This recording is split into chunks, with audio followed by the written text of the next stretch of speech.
তো বন্ধুরা আমরা যদি আপনাদেরকে একটা ভিডিও দেখাই, এই ভিডিওতে আপনারা দেখতে পাচ্ছেন যে আমাদের আরিফিন শুভকে। ওয়েলকাম টু দ্য সমালোচনার দুনিয়া। তো বন্ধুরা আমরা একটা নিউজ পেয়েছি, আর সেই খবরটা হচ্ছে যে আমাদের তুফান যে সিনেমাটা আসতেছে আমাদের সুপারস্টার শাকিব খানের, সেই সিনেমায় আমরা প্রথমে কিন্তু বন্ধুরা নিউজ পেয়েছিলাম যে চঞ্চল চৌধুরী থাকবেন ভিলেন হিসেবে, কিন্তু আমরা এটার প্রমাণও পেয়ে গিয়েছি। যখনই টিজার আসে চঞ্চল চৌধুরীর লোকটা কিন্তু আমাদের সামনে এসেছে এবং চুম্বেশ্বরী একটা ডায়লগ উনি দিয়েছেন যে তুফান ভয় পাইছি রে তুফান। এরপর বন্ধুরা আমরা নিউজ পেয়েছি এবং এটা নিয়ে একটা ভিডিও আমরা অলরেডি করে ফেলেছি যে তুফানের মধ্যে প্রধান ভিলেন হিসেবে থাকবেন আফরান নিশু। এবং সেই ভিডিওতে বন্ধুরা আমি আলোচনা করেছিলাম যে আফরান নিশু যদিও থাকেন তাহলে উনি এন্ড ক্রেডিট কিংবা পোস্ট ক্রেডিট যে সিনটা দেওয়া হবে সেই সিনটায় থাকবেন, কারণ আমরা আরও একটি নিউজ পেয়েছি সেটা হচ্ছে যে আমাদের তুফান সিনেমাটা 2 পার্টে রিলিজ করা হবে। প্রথম পার্ট এই ঈদে আসবে, পরের পার্ট কখন আসবে এটা আমরা এখনও জানি না। এটা 2 পার্টের একটা সিনেমা হবে, কেজিএফ পুষ্পা বাহুবলীর মতো।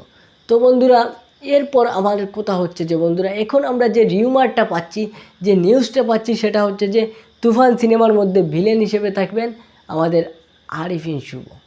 তো বন্ধুরা সেই আরিফিন শুভ কেন থাকবেন, কী কারণে এই রিউমারটা আসলো বন্ধুরা, আপনাদের কাছে যদি আমি একটা ভিডিও ক্লিপ প্রকাশ করি। তো বন্ধুরা আমরা যদি আপনাদেরকে একটা ভিডিও দেখাই, এই ভিডিওতে আপনারা দেখতে পাচ্ছেন যে আমাদের আরিফিন শুভকে। তো বন্ধুরা এই যে আরিফিন শুভকে দেখা যাচ্ছে বন্ধুরা, হয়তো বা উনি এর সাথে অন্য কোনো অ্যাক্টরও কিন্তু এখানে থাকতে পারে, কারণ আমরা জানি যে তুফান সিনেমা এমন একটি সিনেমা হতে যাচ্ছে যেখানে ভিলেনের বন্ধুরা লাইন লেগে যাবে এবং সেই ভিলেনের লিস্টে কিন্তু আমাদের আরিফিন শুভ থাকতে পারেন।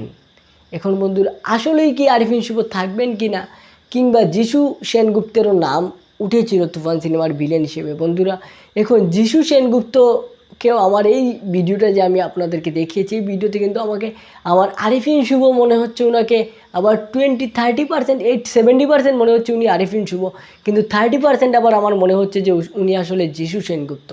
এখন বন্ধুরা তুফান আসলে আমাদের জন্য কতটা চমক রেখে দিয়েছে এই কয়েকটা ক্লিপ, এই কয়েকটা সিন দেখলেই কিন্তু আমরা বুঝতে পারি বন্ধুরা। আর যখনই আমার কথাটা যদি মিলে যায়, যদি শেষ সময়ে এসে আফরান নিশু পর্দা কাঁপিয়ে দেন, তাহলে বন্ধুরা তুফানকে বলা হচ্ছে 100 কোটি টাকার সিনেমা, 100 কোটির ক্লাবে তুফান প্রবেশ করবে।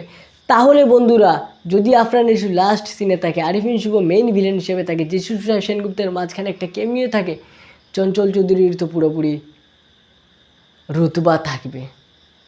তো এইরকম যদি একটা ভাই ভিলেনের লাইন লেগে যায়, তাও ভিলেন সেই মানে এমন তেমন ভিলেন না। তারপরে আমির খানেরও একটা নিউজ পাচ্ছি আমরা, আমির খানও থাকতে পারেন তুফানের ভিলেন হিসেবে। ভাইরে ভাই এইরকম যদি কিছু হয়ে যায় তুফানে, এরকম যদি আমরা দেখতে পাই তুফানে, তাহলে কিন্তু বন্ধুরা তুফান 100 কোটির ক্লাবে পৌঁছেই যাবে।